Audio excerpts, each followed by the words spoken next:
Hi, this is Carrie Brownstein. This is DJ Premier. This is Darren Aronofsky. You got the RZA right here. Rose McGowan. Radiohead. Aisha Tyler. Tribe Called Quest. Fred Armisen. Prince Paul. Javier Munoz. Seth Meyers. Frankie Cosmos. Flying Lotus. Hi, we're Chaim, and you're listening to the Talkhouse Podcast.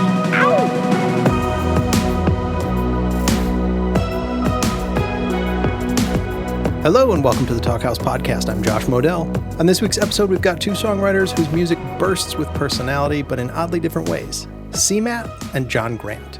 Now, CMAT is the stage name / alter ego of Ciara Mary Alice Thompson, who's already hit it pretty big in her native Ireland with funny, frank, and flamboyant songs about breakups and time travel and everything in between, I guess you might say. She was recently nominated for a Brit Award for Best International Artist. She wore a jaw-dropping dress to the ceremony. And her second album, Crazy Mad for Me, went to #1 in her home country as well. Now she's ready to take on the States a bit to see if her music, queer-friendly, over-the-top pop, can make as big a splash here. Check out a little bit of Where Are Your Kids Tonight, which features today's other guest, John Grant, as well. And catch CMAT on tour in the U.S. right now. Dates are at cmatbaby.com.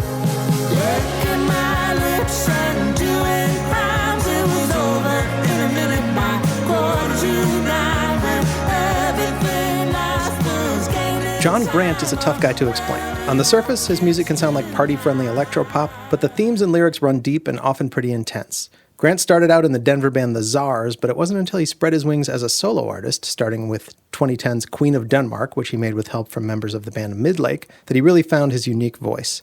Since then, it's been a series of fascinating records with a series of fascinating collaborators, including Kate LeBon, who produced his 2021 album, Boy from Michigan. Grant just announced the release of his 6th album, The Art of the Lie.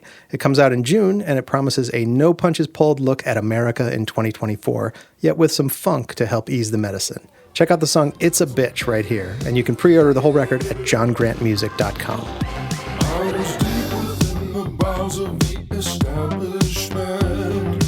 Wondering how I'm ever gonna pay the rent. I was rolling up on my Icelandic. In this thoroughly entertaining conversation, Grant and CMAT have pretty dissimilar demeanors. She's brash, he's more quiet, sort of intense. But it works. Clearly these two are fans of each other's work, as you'll see, and they have a great chat about language, the ugliness of social media, especially for queer and or female artists, and CMAT's ass crack, which was pixelated by the Daily Mail.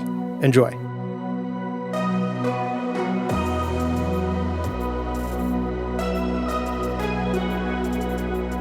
Are you vegan? No, absolutely not. Am I vegan? Are you? I don't know. Are you vegan? No. I used to be a vegetarian when I was a teenager because I was so obsessed with Paul McCartney. Yeah. I wanted to do anything to impress him, even though he was never going to meet me. So I became a really militant, staunch vegetarian from like the ages of 12 to like 16, 17.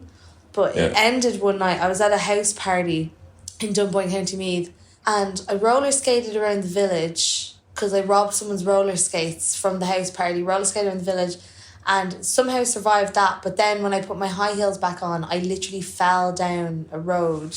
Oh, it was so bad. And I just had like blood pouring down my shins. Right. And I like walked in to the Chinese takeaway and they were selling fried chicken because rules don't apply in Dunboyne. Right. And I was in there and I think I was just sobbing. And I was like, I don't understand anything.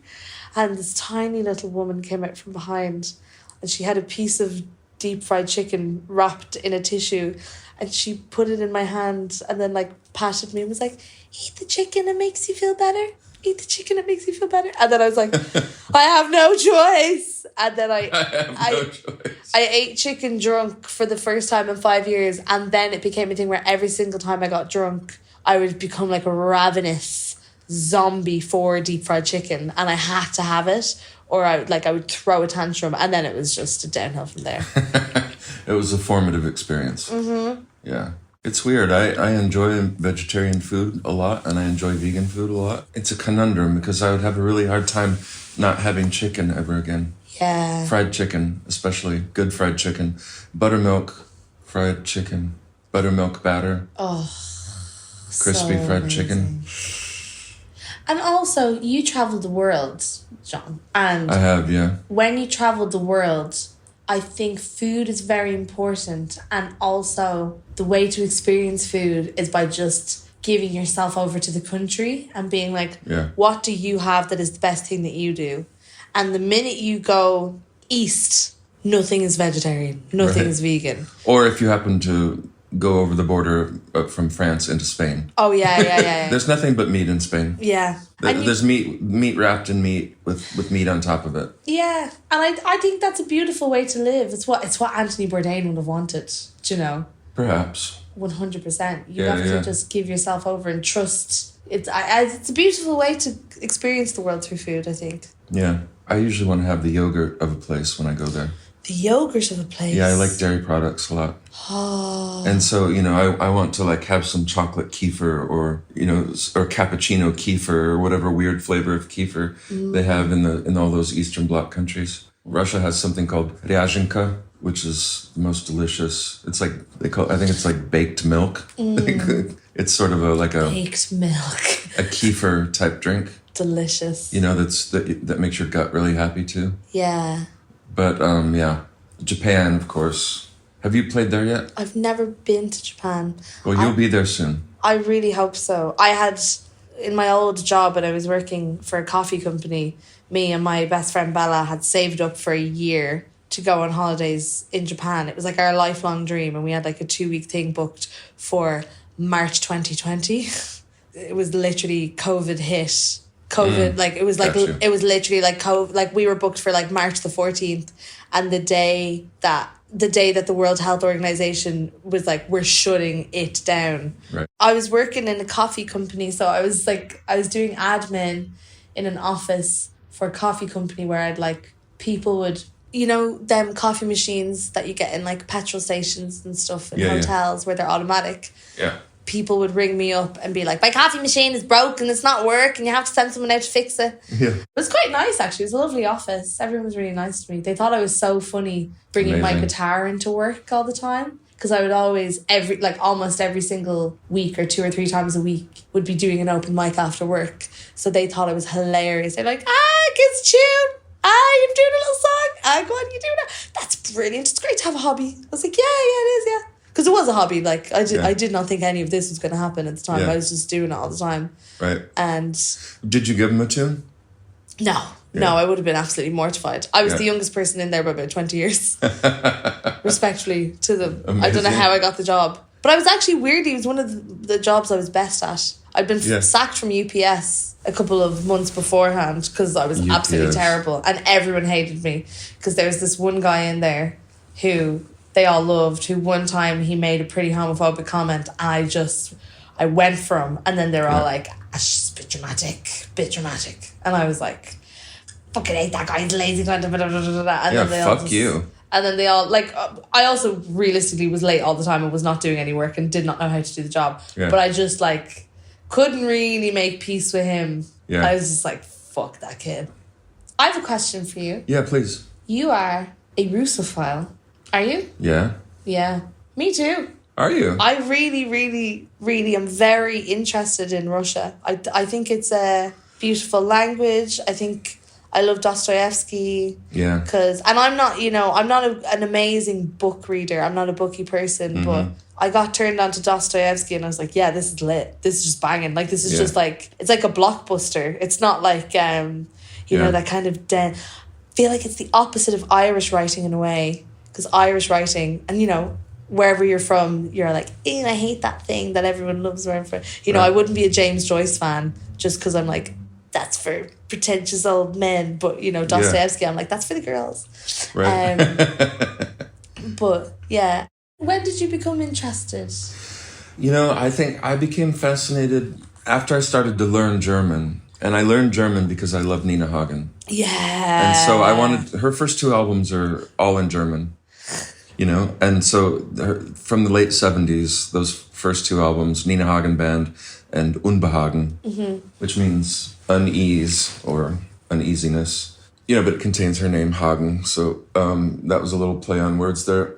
And I wanted to understand the lyrics. So I decided that I was going to take German. And, German sort of saved my life because it gave me something to concentrate on. And I took to it just like a pig to garbage. And I was really good at it. And so it sort of saved me during a really, really, really difficult time. Like my senior year in high school was when the sexuality stuff and I was really just sort of dying on the inside. Yeah.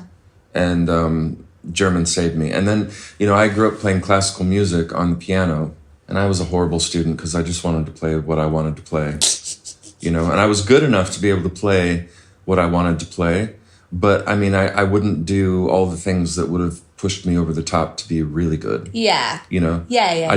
I wouldn't practice. I tried to do my scales, but I just could not give a shit about scales. I should have practiced my scales. Yep, exactly. I should not be attracted to males. Exactly.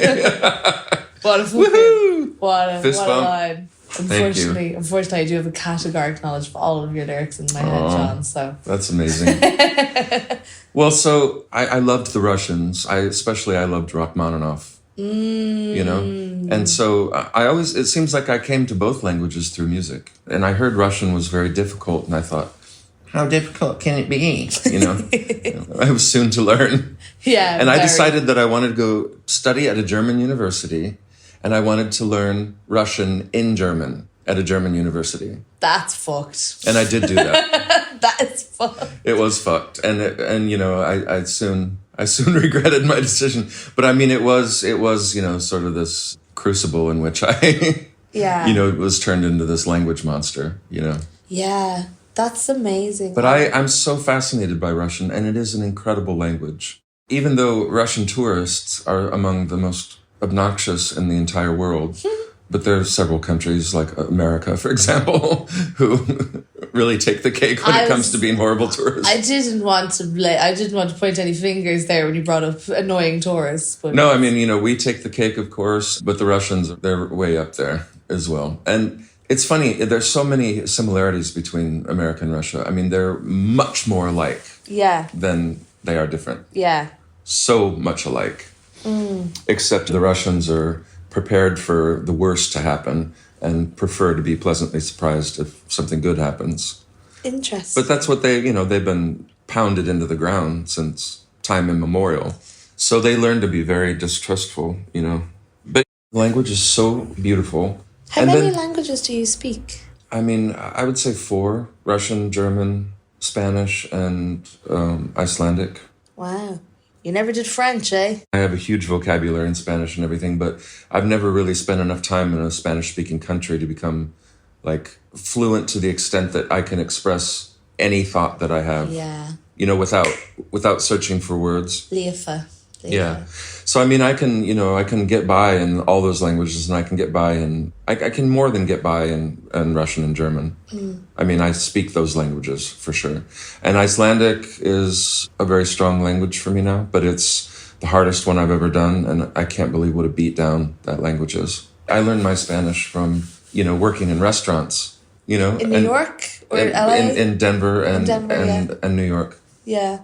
I have a lot of friends who had to learn Spanish because I have a lot of Irish friends who would have gone over illegally for a while. Yeah. And started working cash in hand kitchens, and it would just be Irish and Mexicans.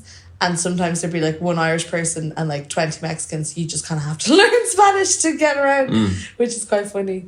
Yeah. I have a question. Yeah. Do you find you have a different personality in each language? Yeah.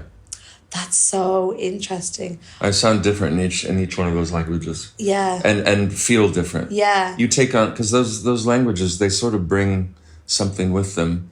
I mean, German changes everybody that learns German. I've been trying to learn French, but I don't think I have the same language learning ability as you do. My reasoning for wanting to learn French is because of music as well. I was like, look, I need to go see Sylvie Vartan. She's 80 years old. Yeah. She's doing 3 shows in a row in the Dôme de Palais in Paris this November. I'm going. I love her too. And my only ambition is to have enough French that I can understand what the fuck she's talking about in between songs. But so I've been learning French. I've been spending a lot of time in Paris as well because I actually really like it there, weirdly. A lot of people really dislike it, but I love it. There's nowhere like it at all. I had one experience in 2003 when I was living in Paris for a month, and there was this heat wave going on in 2003. And my friend Karine, who took incredible care of me back then, because I was sort of bottoming out at that time. And that was the year before I got sober. So I got sober in 2004. And this was 2003, and people still talk about the heat wave of 2003 in Paris. And, you know, there's no air conditioning anywhere except for movie theaters and grocery stores. So that I was always in a grocery store, you know, checking out the yogurt section, or, you know, watching a Lars von Trier movie at the movie theater because, you know, they're 3 hours long. Yeah. And it was so cool inside the movie theater. But she took me out one evening. Everybody was gone from the city, so Paris is empty, and it was dusk on a hot summer evening. And my friend Corinne took me around in her tiny little French car and showed me the city. And there was nobody on the road. It was one of the most incredible experiences of my life. Wow. It was like something out of a movie. That is incredible. Yeah. The reason I wanted to ask you about the different personalities is because I met this girl recently. So I was sitting along the Seine. There was like one of those cafes that's out of a like shipping container, and I just had like double espresso, and I was like, can I have a bottle of fizzy water? And he was like, I only have a litre. And I was like, yeah, I'll take it, I'll just sit here for ages. So I'm sitting there, and this very slight like girl, I reckon she's like 19, 20 years old, she's kind of like pacing back and forth, and then eventually she came up to me and she's like, hello, are you CMAT? And I was like, yes, I am. She's like, oh, wonderful. I'm going to see you in the Petit Bon this month. And I was like, great, sit down. So I managed to sit down and chat with me. And I was like, I'm trying to learn French at the moment, but I'm really bad at it because I don't think my brain is adjusted to it. And also, side note, we spoke Irish and English growing up. So learning French has been difficult because French is like living in the part of my brain where Irish lives. So often I'm like grabbing for a French word, but it's like the Irish ones that are popping up, and I'm like, go away. So I was chatting away to her about all this, and I was like, I'm just trying to learn French so I can understand Serge Gainsbourg songs. And she was like, she's like, yeah, I'm learning French because it gives me a different personality. And I was like, really? She's like, yeah, I don't know if you've noticed, but I'm really shy. I'm really, really shy, and I'm quite anxious, and I've always suffered really badly from anxiety. And started learning French in school because I just thought it would be fun, and then came to France and started shouting at people in the street in French. And she was like visibly shaking with anxiety, but she's like, the other day, you know, a bicycle cut me off, and I said, fuck you, but in French. Yeah. And she's like, I would, like, if that happened in England, I would just apologise and lie down in the street and die for even getting in their way. And then, you know, in French, she's really like this cantankerous, you know, evil. She's like, fuck yeah, I'll fucking kill you in French. Yeah. And I just thought it was the most beautiful thing I ever heard. And I'm so happy for her. And I was like, do you think you're going to move to France? She's like, yes, definitely, 100%, move to France. It is one of the most exquisite languages. And it's so interesting too. Yeah. Because I went to a school for applied linguistics, which is translation and interpreting. Yeah. So you have to know like every single colloquialism and idiomatic expression and blah, blah, blah, blah, blah. Yeah. You know, and you just... You know, but I'm very, very, very good at grammar, and I can't get enough of that shit. But I got to tell you, man, there's a saying in Icelandic that goes,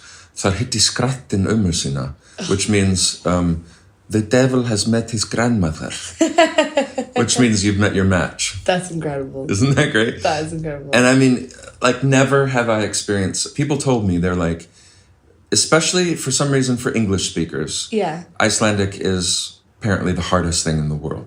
I could not comprehend with my human mind how difficult that language was going to be until I was wading through it up to my fucking ears. The pronunciation coupled with how they use words, like even if you understand every word in the sentence, you're still not going to, most of the time, understand what the fuck they're talking about. Because it means something totally different, even if you understand all the words. So it's been a very, very humbling experience. I'm very jealous of your ability to learn languages. I really don't. I'm really blessed and lucky that I was like exposed to Irish. You know, it's completely, it's so funny that the only other language that I can speak is only spoken by like 75,000 people. So it's like... No, but it's an important one because it's very important. Because it's unchanged, yes. You know? It's very old language. Yeah. And something that I find amazing is my sister, she comes on tour with me now. She's kind of acting as my day-to-day. And she speaks Irish as well. And we will be bitching about people, absolutely letting them have it, like that fucking ugly, stupid, look at the state with your man with That the hat. fucking smuggler on. Yeah, that smuggler on, yeah. Oh, gee, little jellyfish. And we'll be standing next to them, like right beside them, and no one will ever understand us. Icelandic is a language that you can basically do that in. Yeah, I can imagine. Because nobody fucking speaks Icelandic. There's also only 4 of them in Iceland, you know. There's only 4. Right, there's only 4 people that speak it, yeah. You, Bjork. Yeah, exactly. Like usually when you learn a foreign language, before you can really speak it well, you understand everything. Yeah. Like when you really get into it, you can understand everything anybody says before you can really get your own voice going. In Icelandic, it's the other way around. I mean, I still half the time can't understand what the fuck they're saying to me in Reykjavik because every sentence is one single word. Mm-hmm. Like they swallow half or most of each word. Only the word that is emphasized in the sentence is pronounced completely, you know? So it sounds like somebody having like dealing with a lot of extra phlegm, you know. With French as well. French is the same way, and Danish is even worse. I used to live in Denmark. So. Yeah, and I absolutely love Danish and Dutch as well because they're both so strange. Dutch is the funniest fucking language I've ever heard in my life. It's like someone is taking the piss out of English almost. Yeah. Like so funny. Well, it sounds like you can hear the transition from German to English. Yeah. By way of Dutch, you know. Yeah, totally.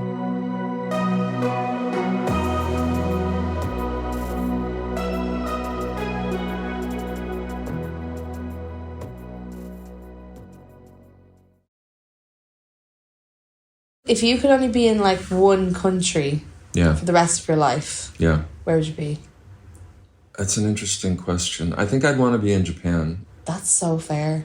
I mean, first of all, the Japanese language is one of the most beautiful things in the entire world. Like, I can't believe how fucking beautiful that language is. Mm-hmm. But, you know, it would be difficult because it's very, very, very, very, very difficult to assimilate into the culture there. It's almost impossible. Yes. Even if you speak fluent Japanese. Yeah. You know? Which, at this point, my brain is completely different than the soft little sponge it was when I started learning German and Russian. But I think Japan blew me away to such an extent that, I mean, I find Germany hard to live in because the people, I mean, the language and the people are it's so pedantic and so, like, so controlling. I literally just came back from Germany and my one review of Germany all the time is it's a lot more fun than most of Central Europe, but also distinctly more sexist. And I kind of struggle with that. Yeah. I've had some weird press in Germany. Like, the interviewers are weird and it's like... Yeah. It's and, you know, Berlin is Berlin. It's a different thing. But everywhere else that you go, there's just a sense of like, oh, I don't know about being here. And I struggle with that. I absolutely love Germany. But I was not prepared for German society when I went there as a young boob. You know. How old were you? I was 19 when I moved there.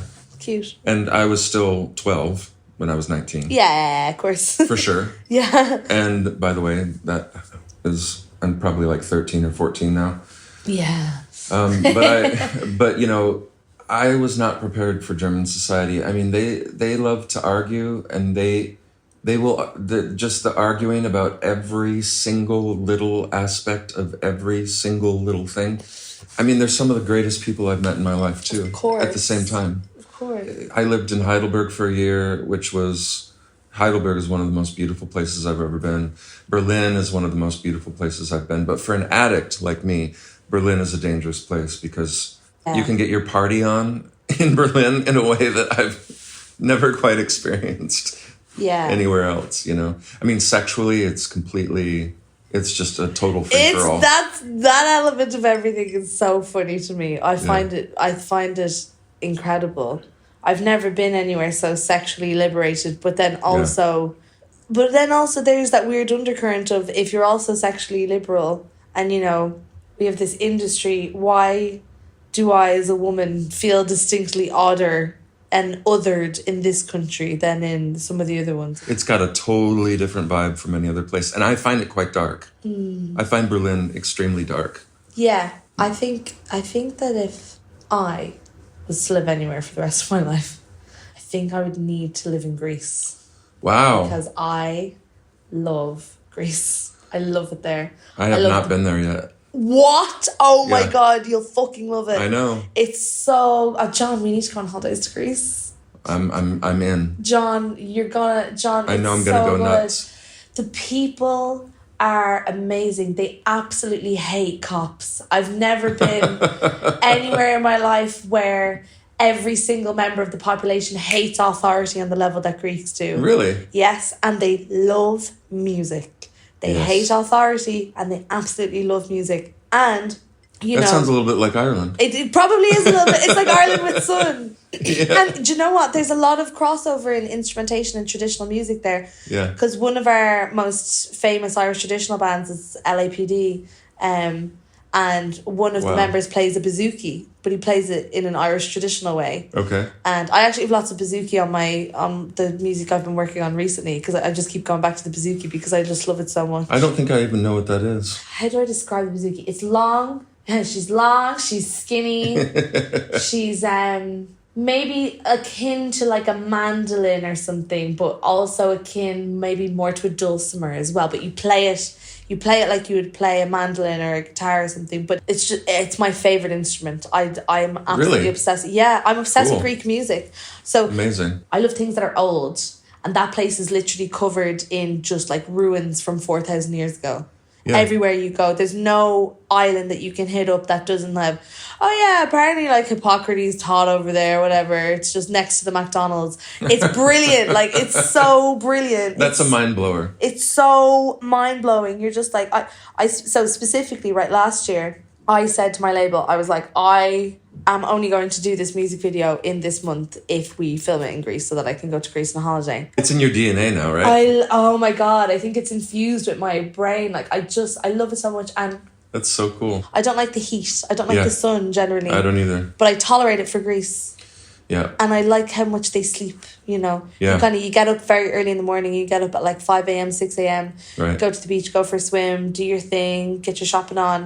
And then you have to kind of go back in by 11 a.m, 12 because it's just too hot. Right. You go for a sleep for 4 hours. You wake back up, it's the evening time. You go drink Right. and you go dance. Wow. I would put up with the heat for Italy. Rome just knocked me on my ass when I saw it for the first time. I couldn't believe it. Have you played a show in Italy though? Yeah, I played a bunch of shows there. That's so interesting. My beloved friend, Chris, who is my monitor engineer, Yeah. he's like, if I never have to do a show in Italy again, it'll be too soon, because the attitude of like, I guess like stage techs and sound engineers and lighting engineers and stuff in Italy is just like, whatever. Yeah. And like, there would be no equipment, there'd be nothing. Yeah, and yeah. Chris is like, you said that you had this thing. And they're like, well, we lied. Yeah. I've struggled with that in the past. Yeah. But man, there's something when they get you, when they fucking get their claws into you with their culture that's going on down there. Yeah. I mean, the best music that's ever been produced was the period of, 1977 to 1985 in Italy. Yeah. Like, Italo disco. Yeah, oh. Will never fucking die, bitch. I mean, that's some incredible shit.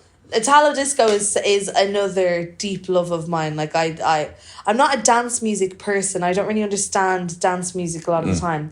But Italo, I understand it completely because it's beautiful. Yeah. Because it's really gorgeous and it's really beautiful and it's very ethereal. Well, And I must introduce you to this album from a guy named Francisco. He has an album of Italo disco called Music Business. Oh! And it is one of the most glorious, perfect, amazing specimens of Italo disco in the entire world. Wow. There's no vocals on it. It's just instrumental.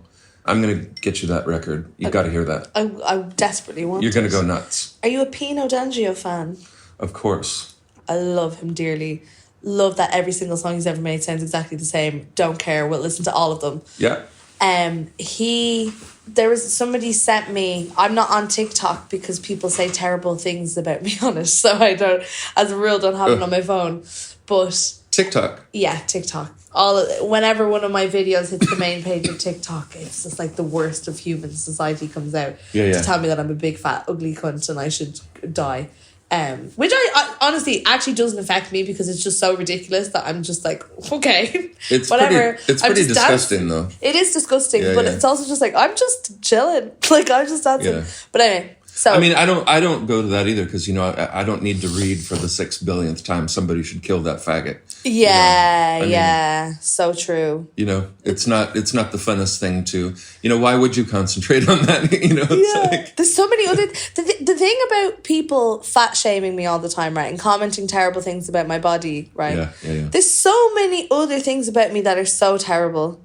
I've done some terrible things in this life. Like I've been very selfish. There's so many things, but all anyone cares about is that my ass is fat. And I'm like, okay. I don't understand that because you have a fantastic ass. I know. You have a great body. Thank you. And so fuck those douchebags. Oh yeah. Listen, I can't tell you enough how much it does not affect me in my life anymore. It used to at the beginning, you know, that was a thing that if I was 19 and someone told me I was fat, I would probably just like roll over and die.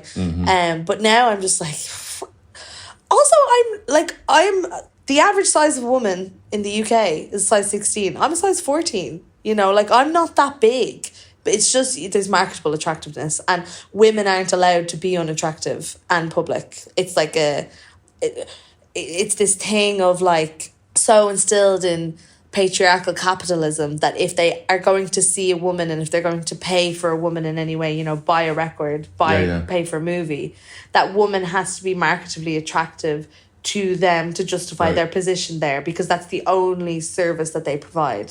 It's like before she walks into the room, she has to get into one of those things like they have for your carry-on luggage. Yeah. If your female companion this evening fits inside this box, please feel free to enter the room. Yeah. And if she doesn't, I'm going to kick her off a ledge.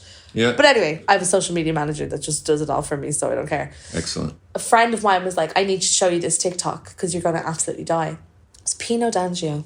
Now, he's still alive. He's in his 80s, I think. And he was performing at what looked like it was like a daytime like village fete, right? Yeah.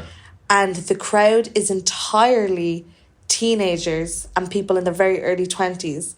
And he performs Michaela and he's doing everything, smoking the cigarettes, like, and doing all this. And they are screaming every single word of that song back to him. And you can see that he's like trying to do the Pino D'Angio thing of smoking and being cool and nonchalant, but you can also see that he's getting really emotional and like has tears in his eyes because he cannot believe that song is still so relevant. Yeah. Like these kids are like, like they are screaming it. Like it's one of the most beautiful things I've ever seen. He's still at it.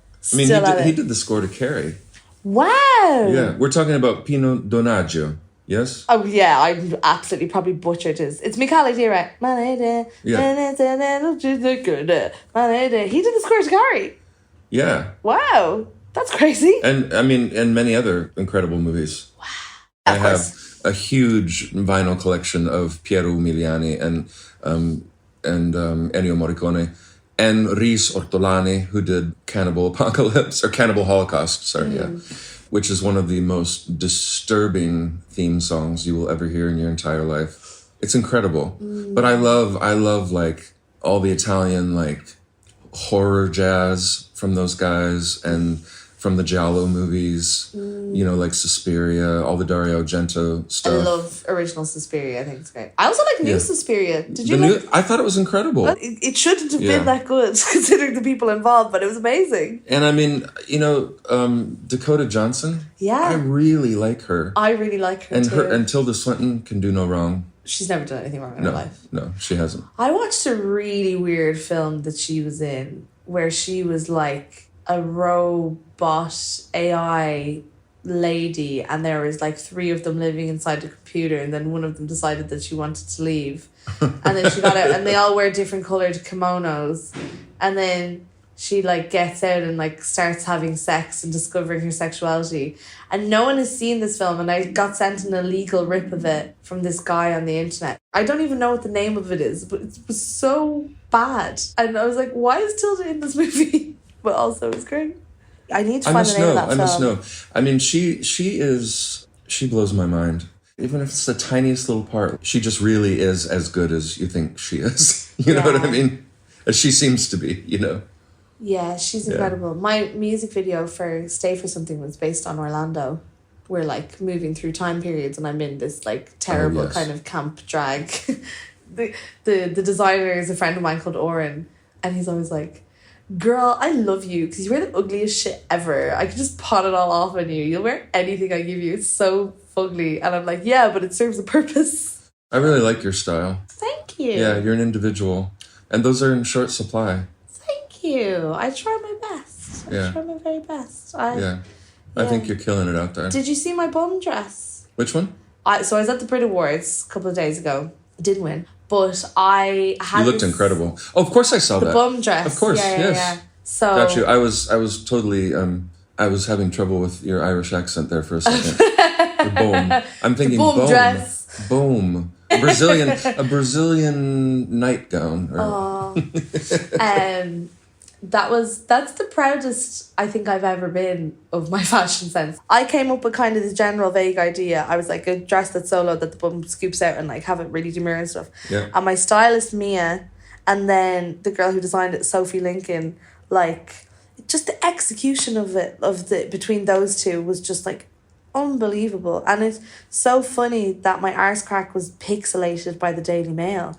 That's the That's hilarious. They pixelated it because they were like, we can't show it, but we want to report on it so that, again, everyone in the comments of the Daily Mail can talk about how disgusting and cheap and hoary and trampy I am, which is exactly what I wanted to happen, if I'm being perfectly honest with you. Yeah. It was I couldn't have asked for a better reaction. Yeah.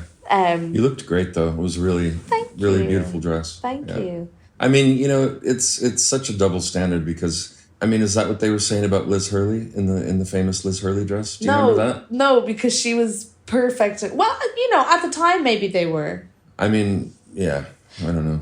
Side note on Liz Hurley. Like you're supposed to have a very specific type of body if you're supposed to be allowed to wear this and that and the other thing. Yeah. And you know the response to that is no, fuck off. Yeah. Side note on Liz Hurley. Do you know that she has a film coming out where she's like this evil lesbian? I'm in. And it's like really, it's like supposed to be like borderline softcore porn. Huh. Really kind of cheap, kind of campy taste of everything. Directed by her son. Her son is directing her in lesbian sex scenes. I think that's the funniest thing I've ever heard. Wow. I think that is the funniest thing I've ever heard. I'm intrigued. My only thing is like, I hope he's a gay person with the nuance to understand why that's iconic, but then also why are you directing your mother in a sex scene where she's having rampant lesbian sex? I just have so many questions. But then as well, Liz Hurley is always... I love her. She's one of my favourite famous people. I think she's fucking amazing. Yeah. She also like caused a furore last year or something because she had broken her leg and was like, I've broken my leg so I don't get to take my own annual nudie Christmas picture. So she always takes a picture of herself like in the snow at her ski lodge. She's got like a fur kind of Cossack hat on. Right. No top, just some little pennies. Wow. And she like just holds her hands over her nipples like this. But she had broken her hand or her leg or something. So she's like, so I had to get my mom to do it this year. So her mother was doing the naked photo shoot with her. I love her. I want to be their friend so badly. I want her to have a proper renaissance, you know, like the Jennifer Coolidge one that just happened. Oh man. Oh. Can't get enough of that woman. Yeah. Exactly. She's so incredible. That's very good. Listen, me and every gay in West Hollywood could do the Jennifer Coolidge impression at this point. You know? Yeah. Have you seen Bye Bye Birdie? Yes, I've seen Bye Bye Birdie. The dance that they do. That's one of the greatest things I've ever seen. My music video for KFC is a Bye Bye Birdie tribute. It's a Bye Bye Birdie parody. Oh, wow. So the first ever music video I made, it's like me being Anne Margaret, because she is unfucking believable. She that woman is the CMAT blueprint. Everything I do, totally get that. I try to be exact. Because the thing with Anne Margaret, right, is she was so beautifully attractive. Yeah. But the way that she moved her body and her face was quite unattractive. Like, she's mental. She's Swedish, right? Yeah. Came from Sweden. There's all these film tests. So there's, if you go on YouTube, there's all these screen tests of her when she's trying to cross over into Hollywood. And I love those. because she was doing like Bill Bailey. Oh, well, yeah. When she sings Bill Bailey and she's contorting her face. Like, because she was like, I had to learn to tone that down because that was my nightclub act. I was like, I wanted people to see my expressions from the back of the room. So she had to learn to tone that down. But also, you know, and I go deep on old Hollywood history. Like, I kind of, specifically old Hollywood celebrity gossip. I like to know who was fucking who because it's fascinating. Which brings us to Tallulah Bankhead. Oh, what a woman. Yes. But Anne And Margaret. the answer is everyone. Everyone. But Anne Margaret was quite famous for fucking her way up to the top. And so whoever directed Bye Bye Birdie, someone like Olive Preminger, first day she lands on a shoot, no one knows who she is by this point. I think Bye Bye Birdie was like the first proper like star vehicle for her. And like everyone in the cast was a bit like, why is she here? First day on shoot, soon learned. they break for lunch and she, in front of all of the cast and all the crew, goes and just like sits on his lap for lunch, and he's feeding her food like a little pet. And his wife is like somewhere around also. Damn. Oh, I love that shit. I love that. When you get into the industry, in the pop star industry, which I've accidentally fallen into by way of being a country indie musician, I don't really understand. But a lot, you know, my label is definitely marketing me as a pop star, as like pop person, does Graham Norton, does Brit Awards, does all this, right? And I love it because I love celebrities and I love being around them, so I have absolutely no problem with it. Yeah. But you hear all the celebrity gossip and people love to say things like, oh, this famous person, she's a bitch. Really early on in her career, she just like slept with everyone to get radio play. I think that's cool. I think that's cool. That doesn't make me dislike someone. That makes me like someone. That is brilliant. Like, that is so funny and fun, and like that is the shit that goes in a book when you die. It's not, you know, they worked really hard and they did their graft and they did that. Like, I don't fucking care. I don't care about those people. I love the people that desperately want to be famous against all odds, you know. I love, you know, girlies with a massive ego that just shoot out of the back hole of nowhere. Like, you know, Dame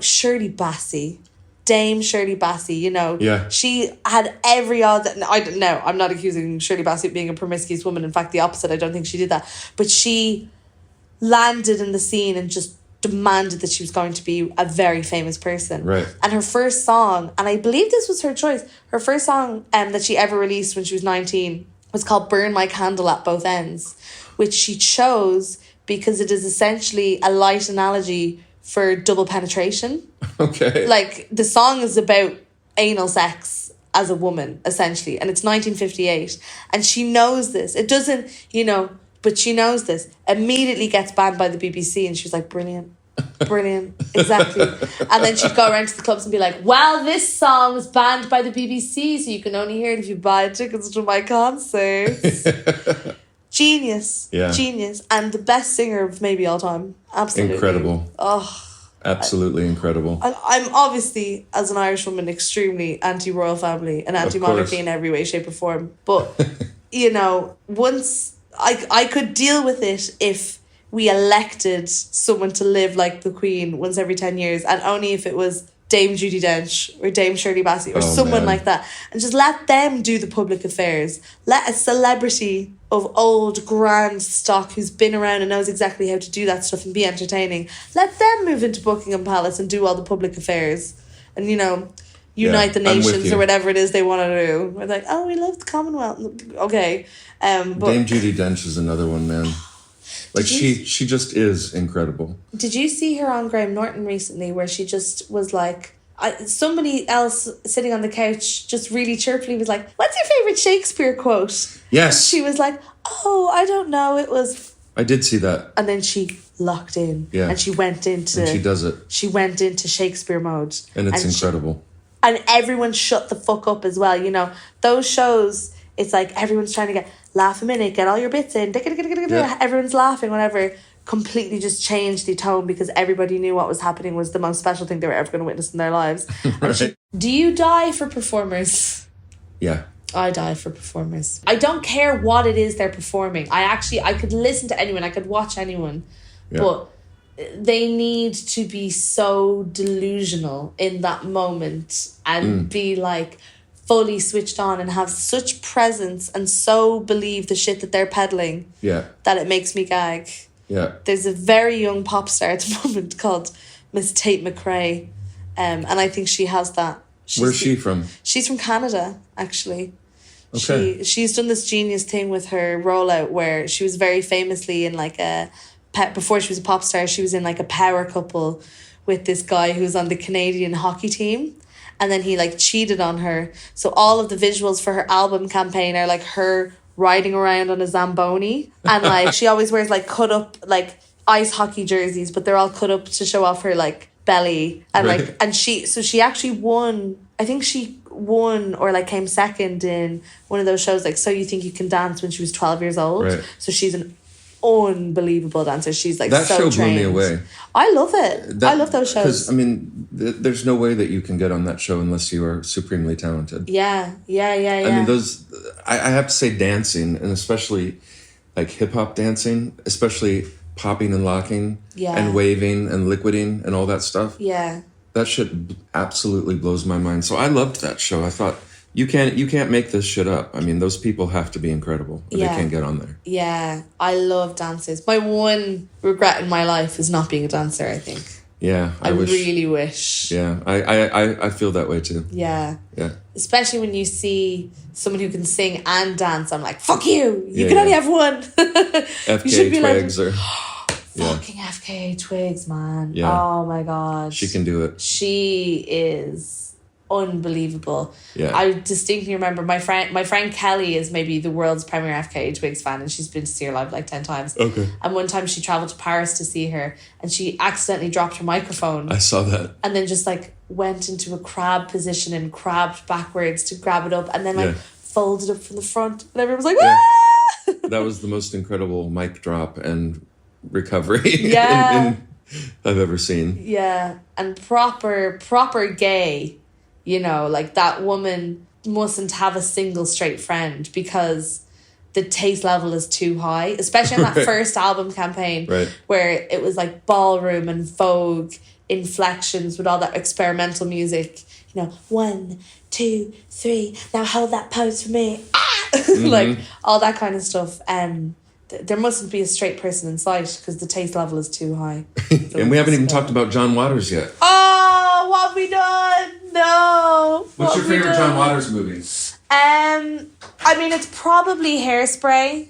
It's probably Hairspray with Ricky. Yeah, Hairspray is because it's the commercialiest one, but also it was actually the 1980s, and also it's teenagers dancing, but then also it's actually of important information, the messaging and like the way that it's all, and also divine in that movie is completely transcendent. But I also love the one with Tracy Ullman where she has the massive, it's Tracy Ullman, right, that has the boobs that like explode. That one, it's like, what's that, a Low Down Dirty Shame or Dirty Shame or I can't believe how wrong I'm getting that title. I get all of them wrong. Or I love Pecker too. What's the one with, is it Kathleen Turner and she's a murderer? Serial Mom. Oh, there you go. Kathleen That's Turner. incredible. And I mean, Female Trouble. Yeah. Cha-Cha Heels. Have you seen the exhibition? No, I haven't. But I'm desperate to see it. Babe, it's best. No, I'm a John Waters fan, so obviously I was going to be like, this is the best exhibition I've ever seen. But it legitimately, the way it's laid out, all of the costumes, the way the costumes are laid out, and like, oh my God, it's so good. I want to see it very badly. The merchandise, not to be a consumerist whore, but I am a little bit. The merchandise. Join the club. I love things. Yeah. I love little things. Yeah. Guilty as charged. Merchandise was all designed by probably my favourite living artist, which is Seth Bogart. All of it was designed by him. Oh, wow. And I spent the most amount of money I've ever spent in my life. I bought everything. I bought anything I could get my grubby little mitts on. There was a blanket, like a John Waters blanket illustrated by Seth Bogart that's like woven. It's on my bed. Like there are That motherfucker was on your bed before. Do you know what's on my bed? John Waters' blanket, John Grant pillowcase, where his face is covered in blood. I have that pillowcase. Oh my God. And I actually have slept with it. And you rock, lady. And my boyfriend hates it. He's like, it's horrible. He's covered in blood. I'm like, yeah, but it's John Grant. And it's so cool. Yeah. You weren't allowed to use that, right? You weren't allowed to use that as the album cover. That's so funny. No, which I thought was ridiculous because you look around the world and, you know, you've got like 3-year-olds screaming the lyrics to Wet Ass Pussy. Oh, you know, but I can't song? show, but I can't show, you can't show a bloody face or something. Yeah. Where's the line? Where's the line with all that stuff? Ass crack, not allowed. Yeah. Titties allowed. Yeah. Wet ass pussy allowed. Well, to be fair, banger. You'd allow it in any universe. But yeah. But I mean, it's pretty fucking ridiculous, the rules. I mean, it's so all over the place. But yeah, I was pissed that I couldn't use that for my album cover because that would have been epic. It would have been amazing. It would have been amazing. The alternative cover is also beautiful. Yeah. It's not your face smattered in blood. True. You should just try to do that again. Yeah. You should every album campaign just be like, well, here I am. I'm covered in blood. Yeah. Will you have me? That's a great idea. In fact, the next one, I think. Not this one, because I've already got this new one that hasn't come out yet. No. And I really love that. But the next one is going to have to be something like that. Yeah. Yeah. Because, at that point, you just simply won't care. But we have to wrap it up, apparently, because we have to leave and catch trains and stuff. No. But it's been amazing. It's been incredible. Yeah, so fun. I love to be a big fat nerd. Yeah, me too. Me too. We'll have to do it again because we could do this for weeks on end. Thank you for having me. That was so really beautiful. Good. Yeah. And you were on fire, so. Thank you. Yeah, well done. That was amazing. Thank you. Bye, everybody. Bye, everybody. Chew on that. Yeah. Thanks for listening to the Talkhouse Podcast, and thanks to John Grant and CMAT for chatting. If you liked what you heard, please follow Talkhouse on your favorite podcasting platform and check out all the goodness at talkhouse.com. This episode was produced by Myron Kaplan, and the Talkhouse theme is composed and performed by The Range. See you next time.